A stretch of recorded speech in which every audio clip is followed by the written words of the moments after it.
Dear students, എല്ലാവർക്കും പുതിയൊരു വീഡിയോയിലേക്ക് സ്വാഗതം. അപ്പോൾ ഇന്നത്തെ വീഡിയോയിൽ നമ്മൾ ഡിസ്കസ് ചെയ്യാൻ പോകുന്നത് എന്താണ്, പൊളിറ്റിക്കൽ സയൻസിന്റെ ഒക്ടോബർ ബാച്ചിലെ പബ്ലിക് എക്സാമിനേഷൻ ആൻസർ കീസ് ആണ് ഡിസ്കസ് ചെയ്യുന്നത്. അപ്പോൾ നിങ്ങൾക്ക് എല്ലാവർക്കും അറിയാം, ഈ കഴിഞ്ഞ പബ്ലിക് എക്സാമിന് നിങ്ങൾ എഴുതിയതിൽ എത്ര ക്വസ്റ്റ്യൻസ് നിങ്ങൾ ശരിയാക്കി എന്നുള്ളത്. നമ്മൾ വീഡിയോ സ്കിപ്പ് ചെയ്യാതെ കാണാം. ഓരോ ക്വസ്റ്റ്യൻസ് ആയിട്ട് നമുക്ക് നോക്കാം. ഫസ്റ്റ് ക്വസ്റ്റ്യൻസ് ഒക്കെ തന്നെ മൾട്ടിപ്പിൾ ചോയ്സ് ക്വസ്റ്റ്യൻസ് ആണ്. അപ്പോൾ ഓപ്ഷൻസ് ഏതൊക്കെയാണ് കറക്റ്റ് എന്നുള്ളതും അതുപോലെ എന്തുകൊണ്ട് എന്നുള്ളതിന്റെ ചെറിയൊരു എക്സ്പ്ലനേഷനും മിസ് ഈ PDF തന്നെ ഇൻക്ലൂഡ് ചെയ്തിട്ടുണ്ട്. അപ്പം നിങ്ങൾക്കറിയാം, ടോട്ടൽ നമ്മുടെ ക്വസ്റ്റ്യൻ നമ്പർ എന്ന് പറയുന്നത് 54 ആണ്. 54 ചോദ്യങ്ങളുള്ള ചോദ്യ പേപ്പർ ആണ് നിങ്ങൾക്ക് കിട്ടിയിട്ടുണ്ടാവുക. അതിൽ തന്നെ എന്താണ് ഓർ ക്വസ്റ്റ്യൻസ് ഉണ്ടായിരുന്നു, ഓപ്ഷണൽ ക്വസ്റ്റ്യൻസ്, ഓപ്ഷണൽ മൊഡ്യൂൾസിൽ നിന്ന് വന്നിട്ടുള്ള questions, section A, section B എന്ന് തിരിച്ചിട്ട് ഷോർട്ട് ആൻസറും മൾട്ടിപ്പിൾ ചോയ്സും അങ്ങനെ ഒരുപാട് ടൈപ്പ് ഓഫ് ക്വസ്റ്റ്യൻസ് നിങ്ങൾക്ക് വന്നിട്ടുണ്ടായിരുന്നു അല്ലേ. അപ്പം നമുക്ക് നോക്കാം ഓരോ ക്വസ്റ്റ്യനും അതിൻ്റെ ആൻസേഴ്സുമായിട്ട്. ഫസ്റ്റ് ക്വസ്റ്റ്യൻ വന്നിട്ടുള്ളത്, which one of the following as the cause of partition of British India in 1947 എന്നുള്ള ചോദ്യമാണ്. അപ്പം ബ്രിട്ടീഷ് ഇന്ത്യയിൽ പാർട്ടീഷൻ വന്ന സമയത്ത് 1947 ഉള്ള ഒരു കാരണം നിങ്ങൾ എടുത്ത് എഴുതാനാണ് പറഞ്ഞിട്ടുള്ളത്. ഓപ്ഷൻസ് ഇവിടെ തന്നിട്ടുണ്ട്.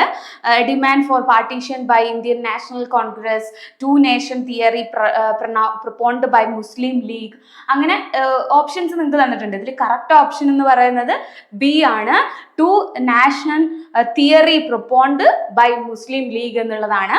The Muslim League demanded a separate nation Pakistan leading to the partition of India in 1947. അതായിരുന്നു ശരിയായ റീസൺ, പാർട്ടീഷന്റെ ശരിയായ റീസൺ എന്ന് പറയുന്നത്. അടുത്ത ചോദ്യം എന്താണ്, which ex prime minister of India did visit China before 2005 to promote good relation between India and China എന്നുള്ള ചോദ്യമാണ്. ഇതിന്റെ കറക്റ്റ് ആൻസർ വരുന്നത് ഓപ്ഷൻ സി ആണ്, അടൽ ബിഹാരി വാജ്പേയി ആണ്.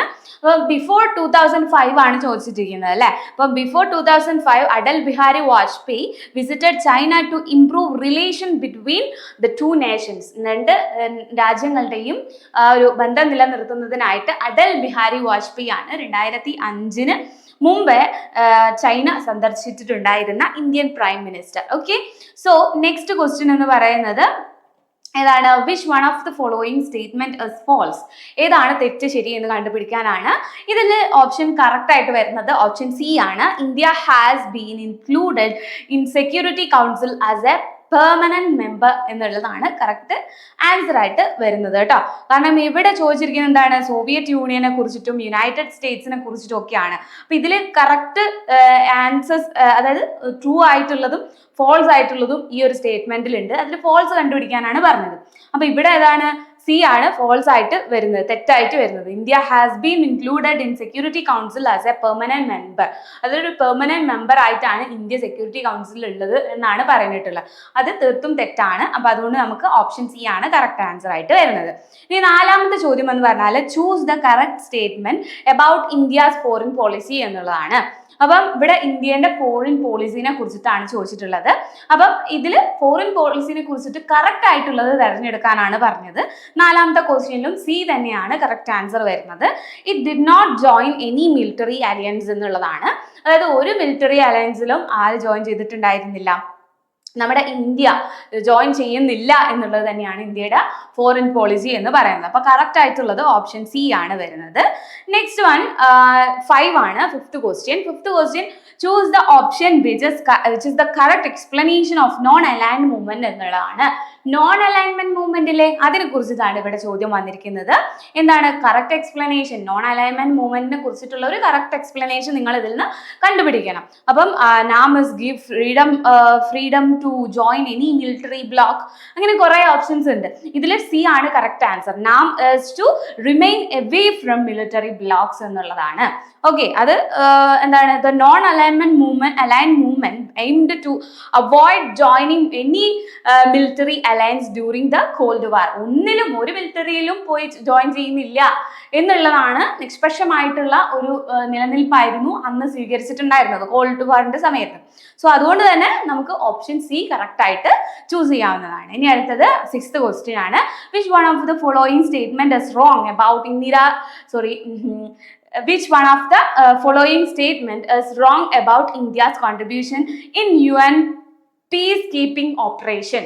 അപ്പം ഈ ഇന്ത്യയുടെ എന്താ പറയാ കോൺട്രിബ്യൂഷൻ ആണ് ചോദിച്ചിട്ടുള്ളത്. അതായത് UN-ന്റെ ആ ഒരു സമാധാന ഉടമ്പടി അല്ലെങ്കിൽ ആ ഒരു സമാധാന നയം, അതിനെതിരെ ഇന്ത്യയുടെ കോൺട്രിബ്യൂഷൻ എന്തായിരുന്നു എന്നുള്ളതാണ് ഇവിടെ ചോദിച്ചിട്ടുള്ളത്.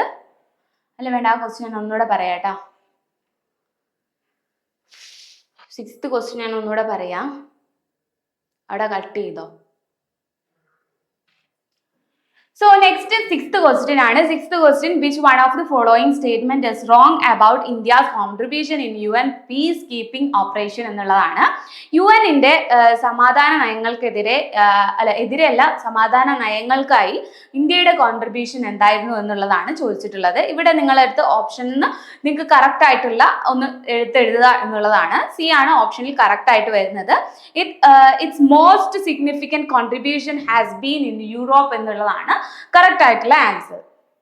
അതായത് ഈ സ്റ്റേറ്റ്മെന്റ് ആണ് എന്ത് റോങ് ആയിട്ട് വരുന്നത്. ഇവിടെ UN-ന്റെ പീസ് കീപ്പിംഗിൽ ഇന്ത്യയുടെ കോൺട്രിബ്യൂഷൻ എന്തായിരുന്നു എന്നുള്ളതാണ് ഇവിടെ കൊടുത്തിട്ടുള്ളത്. അതിൽ തെറ്റ് ഏതാണ്, തെറ്റായി പറഞ്ഞിട്ടുള്ളത് ഏതാണെന്നാണ് ചൂസ് ചെയ്യേണ്ടത്. അപ്പൊ നിങ്ങൾ ക്വസ്റ്റ്യൻ എഴുതുന്ന സമയത്ത് ഇവിടെ ക്വസ്റ്റ്യൻ കൃത്യമായിട്ട് നോക്കിയിട്ട് റോങ് എന്നുള്ളത് ആണ് ഐഡന്റിഫൈ ചെയ്യാൻ പറഞ്ഞതെന്ന് മനസ്സിലാക്കിയിട്ടില്ല എങ്കിൽ അതിനോട് അനുയോജ്യമായത് നിങ്ങൾ നോക്കുമ്പോൾ നിങ്ങൾക്ക് കൺഫ്യൂഷൻ ആവും. അപ്പം this is the wrong because India's major peacekeeping contribution were in Africa and Asia, not in Europe. അപ്പം അതുകൊണ്ട് തന്നെ നമുക്ക് എന്ത് പറയാം, ഓപ്ഷൻ സി ആണ് കറക്റ്റ് ആൻസർ എന്ന് പറയാൻ പറ്റും. ഓക്കെ, ഇനി 7th ക്വസ്റ്റ്യൻ ആണ്.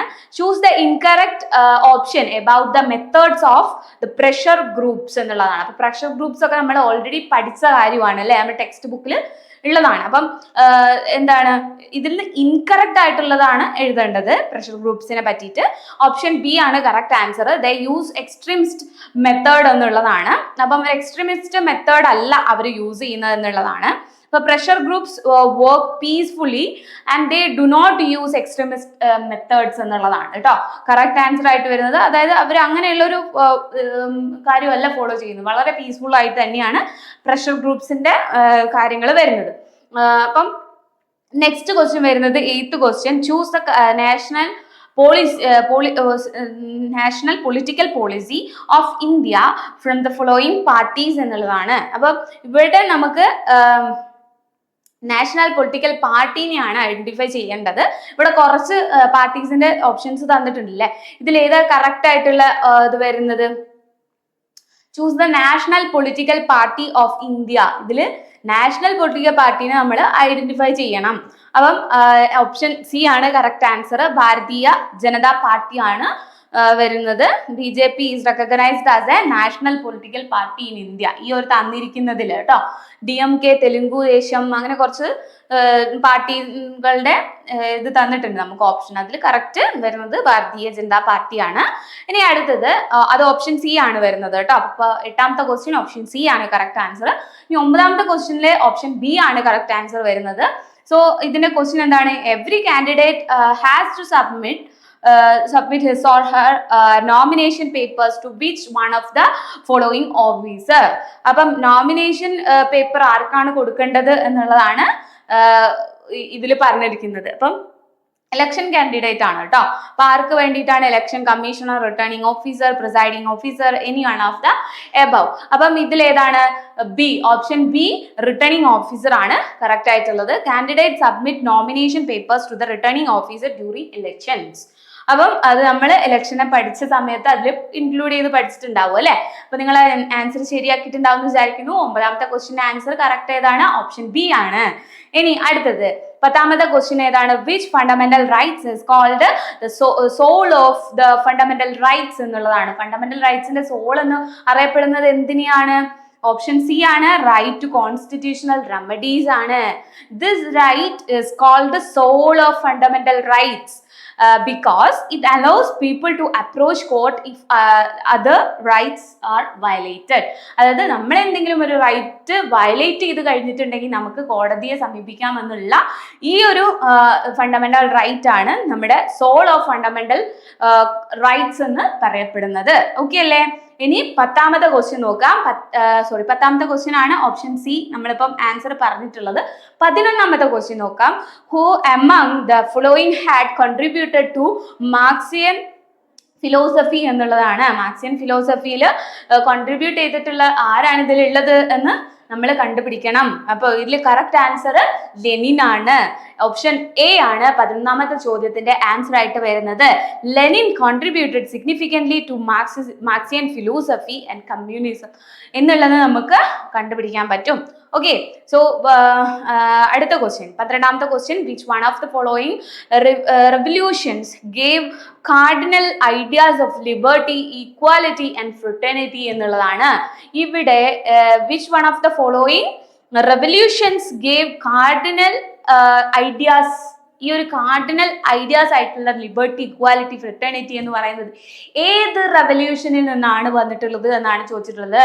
അപ്പൊ ഇവിടെ ഓപ്ഷൻസ് വന്നിട്ടുണ്ട്. റഷ്യൻ റെവല്യൂഷൻ, അമേരിക്കൻ വാർ, ഇൻഡിപെൻഡൻസ്, അതുപോലെ തന്നെ ഫ്രഞ്ച് റെവല്യൂഷൻ, ചൈനീസ് റെവല്യൂഷൻ. ഇതിൽ ഏതാണ് കറക്റ്റ് ആയിട്ടുള്ളത്? ഓപ്ഷൻ സി ആണ് കറക്റ്റ് ആയിട്ട്. 12ാമത്തെ ചോദ്യത്തിന്റെ ആൻസർ ഓപ്ഷൻ സി ആണ് കറക്റ്റ് ആൻസർ. ഫ്രഞ്ച് റെവല്യൂഷൻ ആണ്. French revolution gave the ideas of liberty, equality and fraternity. അല്ലെ, നമ്മൾ ഈ ഒരു ടേം ഹാഷിം സാറ് നിങ്ങൾക്ക് പറഞ്ഞു തന്നപ്പോൾ തന്നെ അതും കൂടെ ഇൻക്ലൂഡ് ചെയ്തിട്ട് പറഞ്ഞിട്ടുണ്ടാവും. അപ്പൊ നിങ്ങൾക്ക് അത് അറിയാമെന്ന് വിചാരിക്കുന്നു.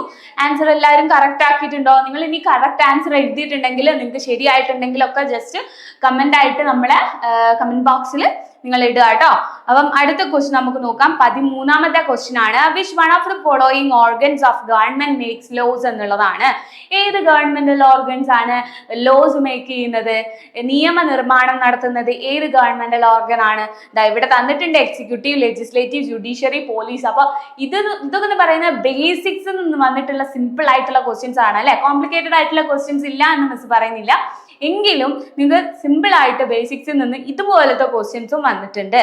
അതായത് നിങ്ങൾക്ക് പാസ് മാർക്ക് ഒരു 33 മാർക്ക് എങ്ങനെയും ക്രോസ് ചെയ്യാൻ പറ്റുന്ന ക്വസ്റ്റ്യൻസ് ഇതിനകത്ത് ഉണ്ടായിരുന്നു അല്ലെ.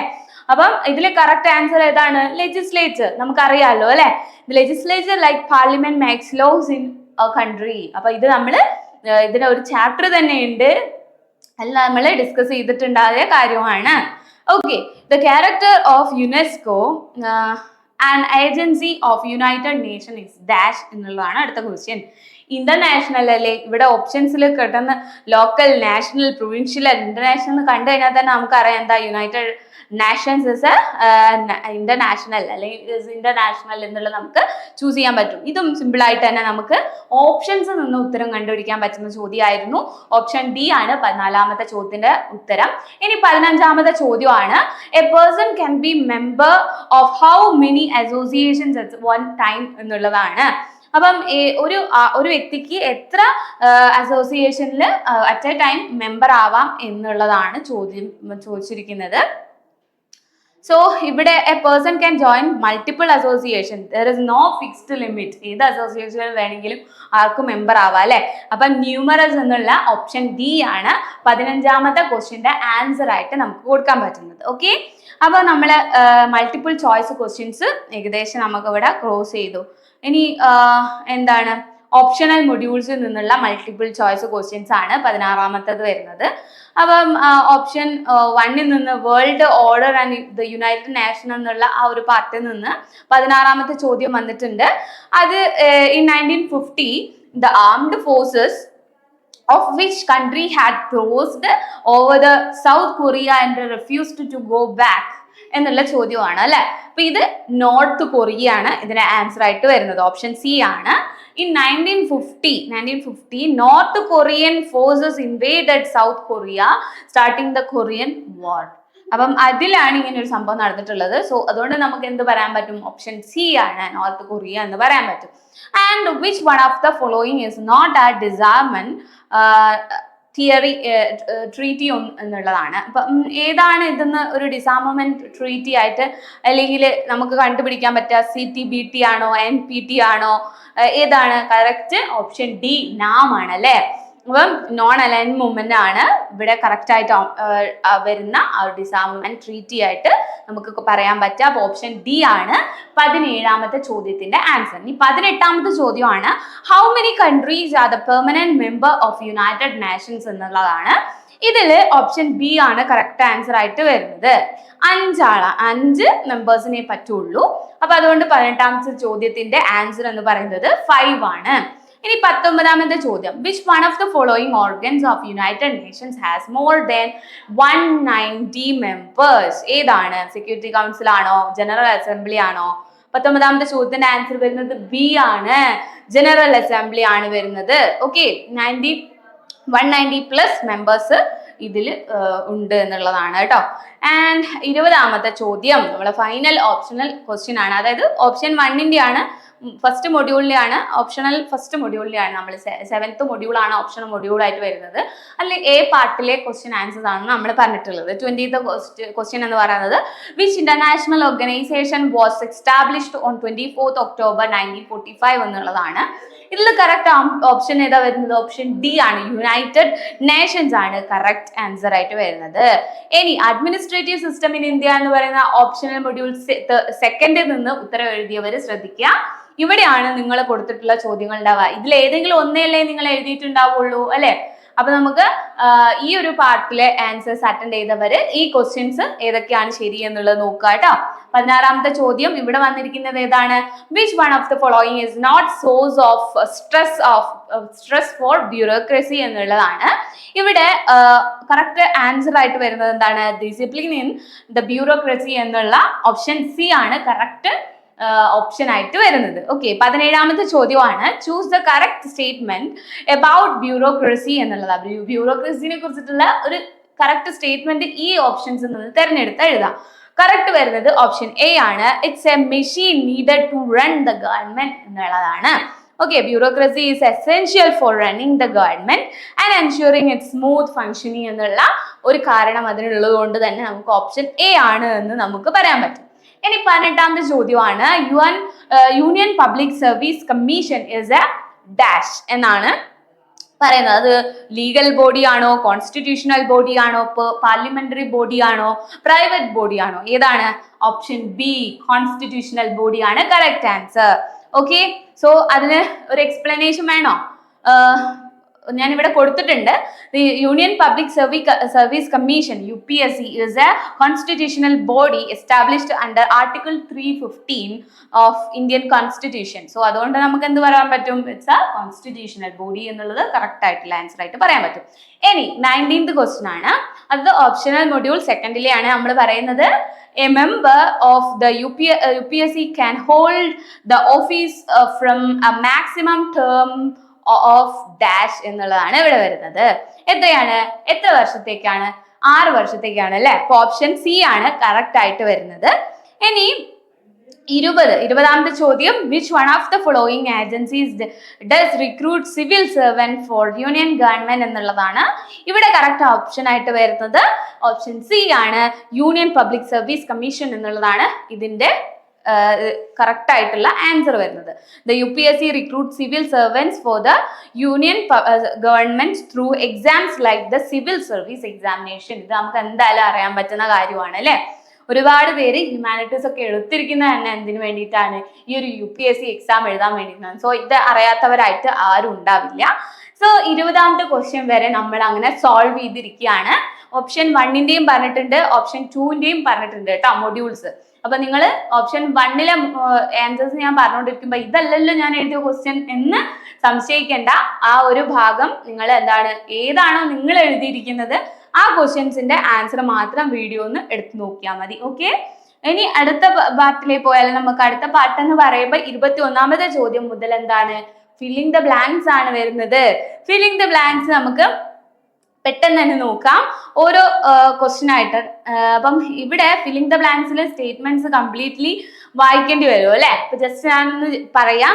21ാമത്തെ ക്വസ്റ്റ്യനില് first filling the blanks technology ആണ് വരുന്നത്. സെക്കൻഡ് വൺ ഹോൾമാർക്ക് ആണ് വരുന്നത് കറക്റ്റ് ആൻസർ. ഇനി 22ാമത്തെ ചോദ്യമാണ്. 22ാമത്തെ ചോദ്യത്തിന്റെ കറക്റ്റ് ആൻസേഴ്സ് 2 അല്ലേ ഫില്ലിംഗ് ദ ബ്ലാങ്ക്സിൽ ഉണ്ടാവുക? ഒന്ന് പോപ്പുലേഷൻ ഗ്രോത്തും ഒന്ന് എൻവയോൺമെന്റുമാണ്. രണ്ടാമത്തേത് എൻവയോൺമെന്റുമാണ് വരുന്നത്. ഇനി 23ാമത്തെ ക്വസ്റ്റ്യന്റെ കറക്റ്റ് ആൻസർ വരുന്നത് കോൾ ആൻഡ് പെട്രോളിയം എന്ന് പറയുന്നതാണ്. രണ്ടാമത്തെ എന്ന് പറയുന്നത് ബ്രണ്ട്ലാൻഡ് കമ്മീഷൻ എന്നുള്ളത് ആണ്. ഓക്കെ, ഇനി 24ാമത്തെ ചോദ്യമാണ്. 24ാമത്തെ ചോദ്യത്തിന്റെ കറക്റ്റ് ആൻസർ വരുന്നത് ആംനസ്റ്റി ഇന്റർനാഷണൽ ആണ്. രണ്ടാമത്തത് കറപ്ഷൻ ആണ് വരുന്നത്. ഓക്കെ. ഇനി 25ാമത്തെ ചോദ്യത്തിന്റെ ആൻസേഴ്സ് വരുന്നത് ഒന്ന് വോട്ടർ ആണ്, ഒന്ന് ബോഗസ് ആണ് വരുന്നത്. ഓക്കെ. ഇനി 26ാമത്തെ ഫില്ലിംഗ് ദ ബ്ലാങ്ക്സിൽ first one 21 years to 18 years എന്നുള്ളതും ഇൻക്രീസ് എന്നുള്ളതുമാണ് അവിടെ ഫില്ലിംഗ് ദ ബ്ലാങ്ക്സിൽ ചെയ്യേണ്ടിയിരുന്നത്. ഇനി 27ാമത്തെ ചോദ്യത്തിന്റെ കറക്റ്റ് ആൻസർ ഹയസ്റ്റും അതുപോലെ തന്നെ രണ്ടാമത്തത് ലോവർ എന്നുള്ള വേർഡുമാണ് അവിടെ എഴുതേണ്ടുന്നത് 27ാമത്തെ ചോദ്യത്തിന്റെ ആൻസർ. ഇനി അതിൽ തന്നെ ഓർ ക്വസ്റ്റ്യൻ ഉണ്ട്. ആ ഓർ ക്വസ്റ്റ്യനിൽ വരുന്നത് ഫോളോ എന്നുള്ള വേർഡ് ആദ്യവും സെക്കൻഡ് ഫില്ലിംഗ് ദ ബ്ലാങ്ക്സ് ആയിട്ട് ചെയ്യേണ്ടിയിരുന്നത് ഹൈക്കോർട്ട് എന്നുള്ളതുമാണ്. ഇനി 28ാമത്തെ ചോദ്യം എന്ന് പറയുന്നത് എന്താണ്? ഫസ്റ്റ് 28ാമത്തെ ക്വസ്റ്റ്യനിലെ ആദ്യത്തെ ഫില്ലിംഗ് ദ ബ്ലാങ്ക്സ് ഡീസെൻട്രലൈസേഷനും സെക്കൻഡ് ഫില്ല് ചെയ്യേണ്ടത് കോൺസ്റ്റിറ്റ്യൂഷൻ എന്ന് പറയുന്ന വേർഡുമാണ്. നിങ്ങൾ എഴുതിയിട്ടുണ്ടെങ്കിൽ കറക്റ്റ് മാർക്ക് നിങ്ങൾക്ക് കിട്ടിയിട്ടുണ്ടാവും. ഇനി നെക്സ്റ്റ് എന്താണ്? 29ാമത്തെ ക്വസ്റ്റ്യനിൽ ഫസ്റ്റ് ഫില്ല് ചെയ്യേണ്ടത് 5 years എന്നുള്ളതും സെക്കൻഡ് ഫില്ല് ചെയ്യേണ്ടത് 10 years എന്നുള്ള വേർഡ്സും ആയിരുന്നു. ഇനി അടുത്തത് 30ാമത്തെ ചോദ്യത്തിൽ ഫില്ലിംഗ് ദ ബ്ലാങ്ക്സിൽ വരുന്നത് എന്താണ്? ഡിഗ്നിറ്റി ഓഫ് ദ നേഷൻ എന്ന് പറയുന്ന ഇതാണ് നിങ്ങൾ അവിടെ ഫില്ല് ചെയ്യേണ്ടത് ഇരുന്നത്. ഓക്കെ. അപ്പം ഇതൊക്കെ ഫില്ല് ചെയ്തിട്ടുള്ളവർക്ക് കൃത്യമായിട്ട് മാർക്ക് കിട്ടിയിട്ടുണ്ടാവും കേട്ടോ, നോട്ട് ചെയ്ത് വെക്കുക. ഇനി 31ാമത്തെ ചോദ്യം എന്ന് പറയുന്നതില് ഫില്ലിംഗ് ദ ബ്ലാങ്ക്സിൽ constitutional machinery has failed in the state എന്നുള്ളതാണ് വരുന്നത് കേട്ടോ. അപ്പൊ അവിടെ കോൺസ്റ്റിറ്റ്യൂഷണൽ എന്നുള്ള വേർഡ് ആയിരുന്നു നിങ്ങൾ കൊടുക്കേണ്ടിയിരുന്നത്. ഓക്കെ. ഇനി അടുത്ത ചോദ്യമാണ്. അടുത്ത ചോദ്യത്തില് കറക്റ്റ് ആൻസർ ആയിട്ട് വരുന്നത് റെഡ്യൂസ് എന്ന് പറയുന്നതും പിന്നെ രണ്ടാമതായിട്ട് വരുന്നത് ഗവൺമെന്റ് എംപ്ലോയീസ് എന്ന് പറയുന്ന എംപ്ലോയീസ് അവിടെ ഉണ്ട്, ഗവൺമെന്റ് എന്ന് പറയുന്ന വേർഡുമാണ് വരേണ്ടിയിരുന്നത്. ഓർ ക്വസ്റ്റ്യനിലാണ്. ഇനി 32 ക്വസ്റ്റ്യൻ ആണ്. 32nd ക്വസ്റ്റ്യനിൽ ഇവിടെ വന്നിരിക്കുന്ന ഫില്ലിംഗ് ദ ബ്ലാങ്ക്സിൽ ഫസ്റ്റ് വേർഡ് ഫില്ല് ചെയ്യേണ്ടിയിരുന്നത് യൂണിയൻ എന്നുള്ളതും സെക്കൻഡ് വൺ ഫെഡറൽ സ്ട്രക്ചർ എന്നുള്ളതുമാണ് ഇവിടെ വരുന്നത്. ദെൻ 33ാമത്തെ ചോദ്യത്തിൽ വരുന്നത് 42nd അമെൻമെന്റ് ആണ് first one. Second one article 51A ആണ് വരുന്നത്. ഈ 34 ക്വസ്റ്റ്യനിൽ വർക്കിംഗ് ആണ് ഈ ദ ക്ലാസ് എന്ന് പറയുന്ന ഈ ഒരു ഫില്ലിംഗിൽ നിങ്ങൾ ചെയ്യേണ്ടത്. സെക്കൻഡ് വൺ വരുന്നത് ക്യാപിറ്റലിസം ആണ്. ക്യാപിറ്റലിസം എഗെയിൻസ്റ്റ് ക്യാപിറ്റലിസം എന്നാണ് അവിടെ വരുന്നത്. ഓക്കെ. സോ ഇനി 35th ക്വസ്റ്റ്യനിൽ ഫസ്റ്റ് വൺ ലിബർട്ടി ആണ്, സെക്കൻഡ് വൺ ഈക്വാലിറ്റി ആണ്. ഇനി അതിൽ ഓർ ക്വസ്റ്റ്യൻ വരുന്നുണ്ട്. അതിൽ ഒന്ന് മെറ്റീരിയൽ എന്ന് പറയുന്ന വേർഡാണ്, രണ്ടാമത്തത് സ്പിരിച്വൽ എന്ന് പറയുന്ന വേർഡാണ്. സോ നമ്മൾ ആ ഒരു എന്താ പറയാ 35th ക്വസ്റ്റ്യൻ വരെ ഫില്ലിംഗ് ദ ബ്ലാങ്ക്സിന്റെ എല്ലാ വേർഡ്സും പറഞ്ഞിട്ടുണ്ട്. അപ്പൊ എന്താണ് ഫില്ല് ചെയ്യേണ്ടിയിരുന്നത് എന്നുള്ളത് ജസ്റ്റ് നിങ്ങൾ അതാണോ എഴുതിയത് എന്നുള്ളത് നോക്കുക കേട്ടോ. ഇനി നെക്സ്റ്റ് വൺ എന്താണ്? 36 സെക്ഷൻ ബിയിൽ വരുന്ന ക്വസ്റ്റ്യൻസ് ആണ്. 36th ക്വസ്റ്റ്യൻ വന്നിരിക്കുന്നത് describe any 2 ill effects of industrialisation on government എന്നുള്ളതാണ്. ഇൻഡസ്ട്രിയലൈസേഷന്റെ എന്താണ് എൻവയോൺമെന്റിൽ വരുന്ന ഒന്നുകൂടി ഞാൻ വായിക്കാം. Describe any 2 ill effects of industrialisation on environment എന്ന് പറയുന്ന ചോദ്യമാണ് 2 മാർക്കിന്റെ. അപ്പൊ ഇൻഡസ്ട്രിയലൈസേഷന്റെ കോഴ്സ് നിങ്ങൾക്ക് ജസ്റ്റ് എൻവയോൺമെന്റിനെ എങ്ങനെ ബാധിക്കുന്നു എന്നുള്ളത് അവിടെ എഴുതി വെക്കാവുന്നതാണ്. ജസ്റ്റ് എന്താണ്? വ്യാവസായികവൽക്കരണം ദോഷകരമായ വാതകങ്ങൾ പുറന്തള്ളുന്നതിലൂടെ വായു മലിനീകരണത്തിലേക്ക് കാരണമാവുകയും വനനശീകരണത്തിനും ജൈവ വൈവിധ്യത്തെ നശിപ്പിക്കുന്നതിനും കാരണമാകുന്നു എന്നുള്ള സിമ്പിൾ ആയിട്ട് 4ാം ക്ലാസ് ബേസിൽ നമുക്ക് ആൻസർ എഴുതാൻ പറ്റുന്ന ഒരു ചോദ്യമാണ് അല്ലെ 2 മാർക്കിന് വന്നിരിക്കുന്നത്. അതാ ഞാൻ പറഞ്ഞത്, നിങ്ങൾക്ക് എങ്ങനെ പോയാലും ഒരു 33 മാർക്ക് കിട്ടി പാസ് ആവാനുള്ള എല്ലാ ഹിന്റുകളും ആൻസറിൽ കൊടുക്കുകയും സിമ്പിൾ ആയിട്ടുള്ള ക്വസ്റ്റ്യൻസ് ആഡ് ചെയ്യുകയും അങ്ങനെ ഒരുപാട് നല്ല രീതിയിലാണ് ഈ ഒരു ചോദ്യം നിങ്ങൾക്ക് വന്നിട്ടുള്ളത് കേട്ടോ. അപ്പൊ ഒരുപാട് ടഫായിരുന്നു എന്ന് പറയുന്നവര് എന്തിന്റെ ബേസിലാണ് അത്രയും ടഫാണെന്ന് പറയുന്നതെന്ന് അറിയില്ല.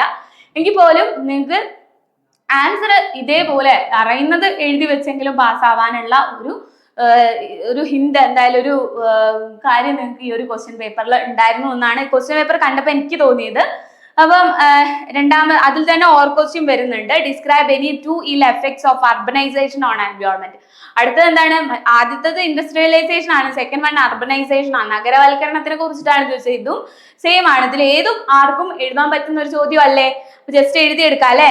നിങ്ങൾക്ക് ഇങ്ങനെ നഗരവൽക്കരണം ജനപ്പെരുപ്പത്തിലേക്കും മോശമായ മാലിന്യ സംസ്കരണത്തിലേക്കും നഗരങ്ങൾ വികസിപ്പിക്കുമ്പോൾ ഹരിത ഇടങ്ങൾ നഷ്ടപ്പെടുന്നതിലേക്കും ഇത് കാരണമാകുന്നു എന്നുള്ള ഒരു എക്സ്പ്ലനേഷൻ നിങ്ങൾ കൊടുത്തു കഴിഞ്ഞാൽ 2 മാർക്ക് നിങ്ങൾക്ക് കിട്ടി അവിടെ അല്ലെ. അപ്പം 36ാമത്തെ ക്വസ്റ്റ്യൻ അതാണ്. സോ അടുത്ത ചോദ്യം 37ാമത്തെ ചോദ്യമാണ്. Suggest any 2 measures to protect the environment എന്ന് പറയുന്ന ചോദ്യമാണ്. ഇത് നിങ്ങൾക്ക് എന്താണ് 2 മാർക്കിന് സിമ്പിൾ ആയിട്ട് സ്കോർ ചെയ്യാൻ നിങ്ങൾക്ക് ആൻസർ എഴുതാൻ പറ്റുന്ന ചോദ്യമാണ്. ഇവിടെ നിങ്ങൾക്ക് എന്താണ് പരിസ്ഥിതി സംരക്ഷണത്തിന് നിങ്ങൾക്ക് പറ്റുന്ന ഏതെങ്കിലും 2 സജഷൻ എഴുതി വെക്കാവുന്നതാണ്.